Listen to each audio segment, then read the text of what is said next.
Aloha, dudes and dudettes from Tamarack Beach in sunny Carlsbad. It was kind of chilly out there. I got there at 8:46, and high tide was around 11ish, and real nippy. Water temperature 61 to 62 degrees. First couple of waves are some of the best waves. This guy's going to get a good left, and there was actually a breeze blowing from the north to the south, and it was real cold. Nice.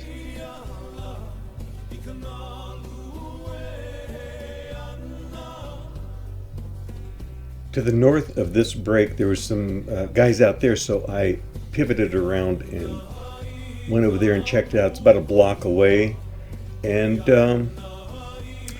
they weren't getting very many rides. Yeah, I think the going from to high tide, I think there was a problem with the waves getting steep enough for them to drop in, to be perfectly frank with you.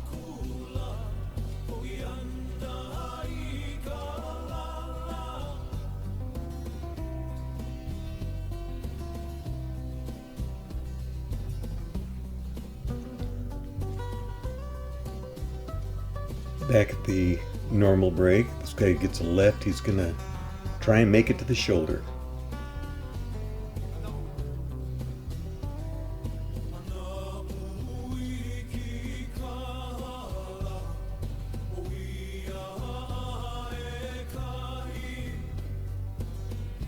Now that I think about it, there weren't very many shortboarders out there, and probably the reason why is because it was so hard to drop in the waves.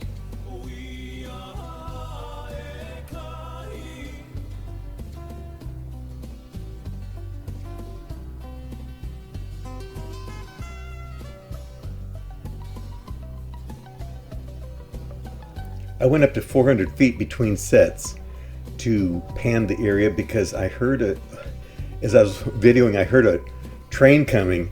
You can see it in the center of the screen going from left to right. It's in a couple of blocks, and it should be showing up here in a second.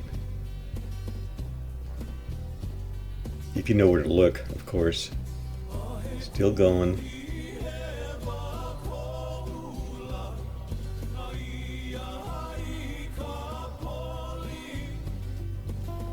Anyway, now I'm panning to the south, and that's where we're going to be heading, 1.5 miles in that direction.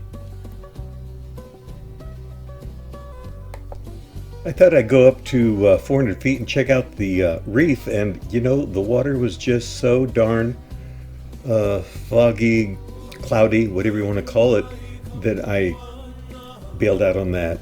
But I did want to fly down to the little jetty. This is where we used to park, and it was free. It used to be free. Not so much anymore. And of course the parking lot was not paved. And I thank my brother Sam for taking me up here to go surfing with our friends when I was, before I had a driver's license. Yeah. It's really a nice area.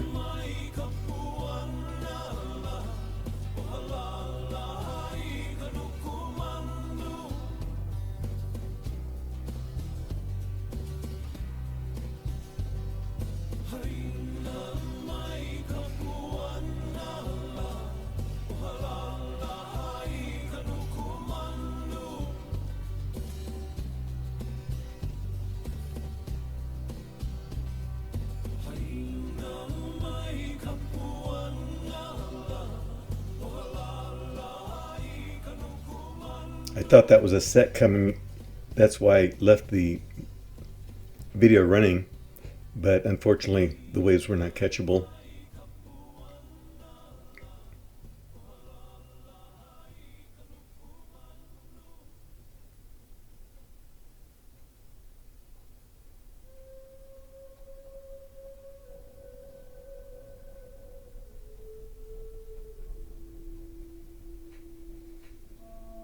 That was the last wave. Now we're going to drive down to Terra Mar, and we're going to do it really fast. It's in, like I said, 1.5 miles, and there's a number of flights, but I'm speeding up this section of the video.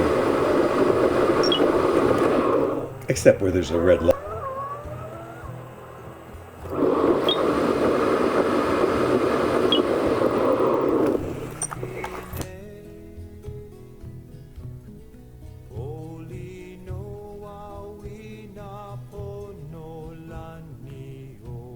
Let's go check it out.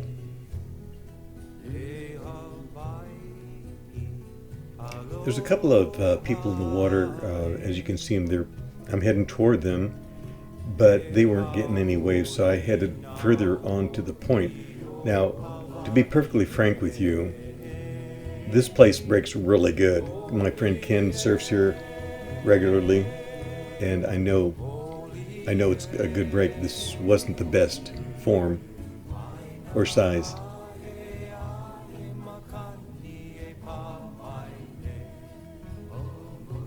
But since I'm there, I figure might as well video it.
I was thinking it might be because of the tide.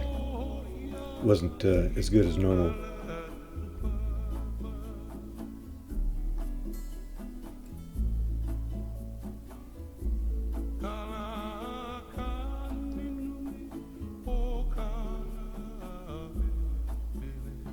Rode it all the way in, and I lost signal. I had to go vertical to get the signal back, and then drop down and see if we can get any more rides.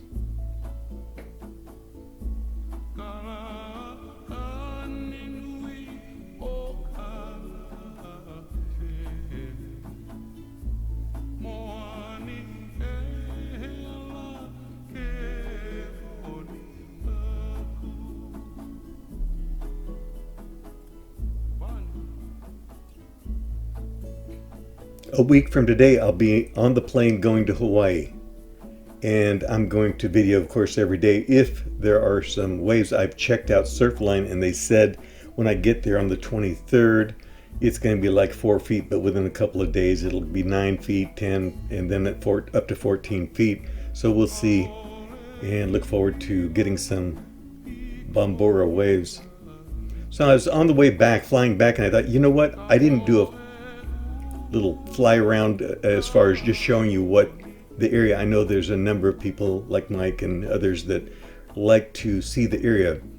They're not from this area, and you know how it is. You like to see what's going on in the other part of the world.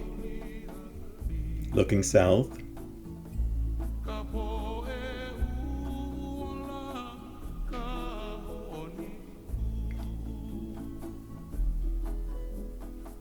Looks like there's about 2 blocks from the beach, there's houses, and then it goes to manufacturing right on the other side of the railroad tracks.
Coming in for re-entry.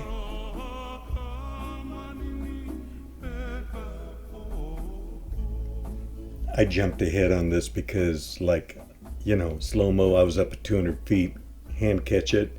That's one of the nice things about this little drone is you can just catch it in your hand. The number right above my finger, the 24 miles an hour, is the actual speed I'm going. The number underneath it is what the cruise is set for.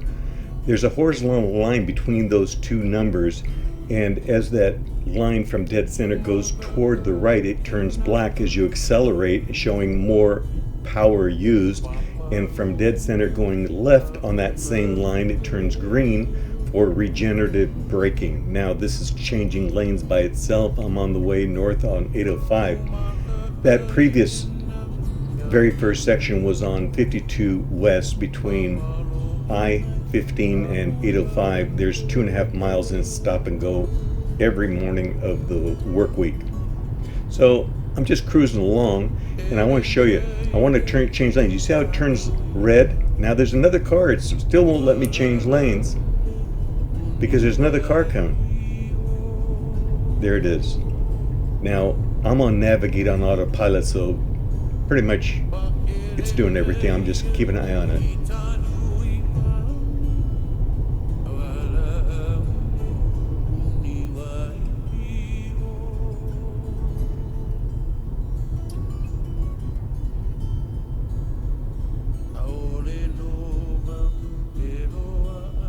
I think it's going to change back over. There it goes to the right lane.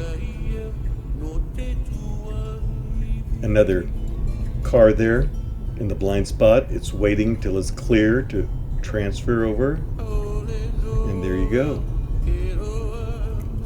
So that's how the navigate on autopilot works. Now I was heading back home. This is south on 805. You probably recognize that bridge. It's moving me over to the slow lane, and this is where well, it's a criticism because they haven't figured this out yet. But I would like to have a selection in the menu where I can select how close to an off-ramp I want to be in the slow lane. In other words, I don't want to be in the slow lane for miles and miles before I get to my off-ramp.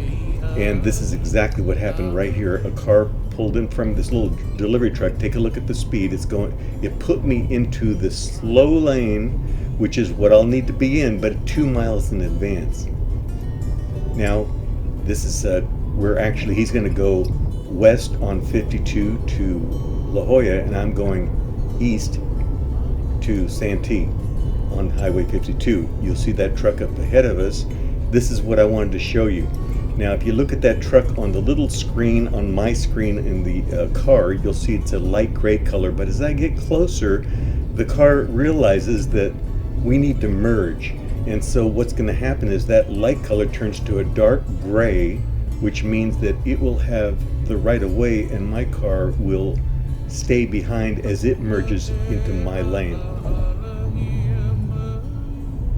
They've come a long way in this past year, lots of upgrades, and my car is so much better than it was in January. I'm obviously very stoked. Changing over, getting over faster lane.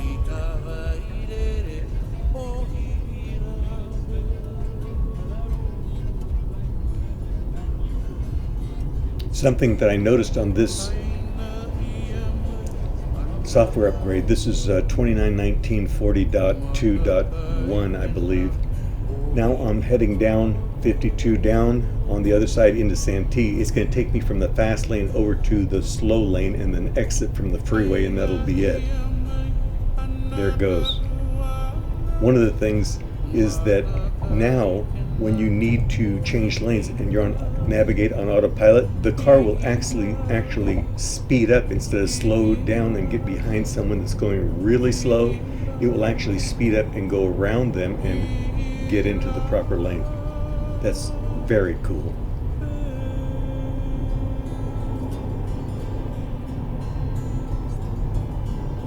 I was hoping it wasn't going to put me behind this truck. Now, I got to tell you, I'm trying to train my car. I want to be in the slow lane about 3/4 of a mile from the off ramp that I'm going to take. I don't think that's unreasonable. And this time it didn't, just like I think it should. So we're taking Mass Boulevard off ramp, and then it will shut down and change from navigate on autopilot to just standard autopilot. You see the two lines, and if I don't do anything, the car is going to stop because it wants to know you're paying attention. We're running out of freeway. I let it slow down some more. Anyway, that's about it. Anyway, see you next time, and I hope everybody has a great week. You know what this means. I'll catch you on the flipper. 5x5 in the pipe, over, and dude out.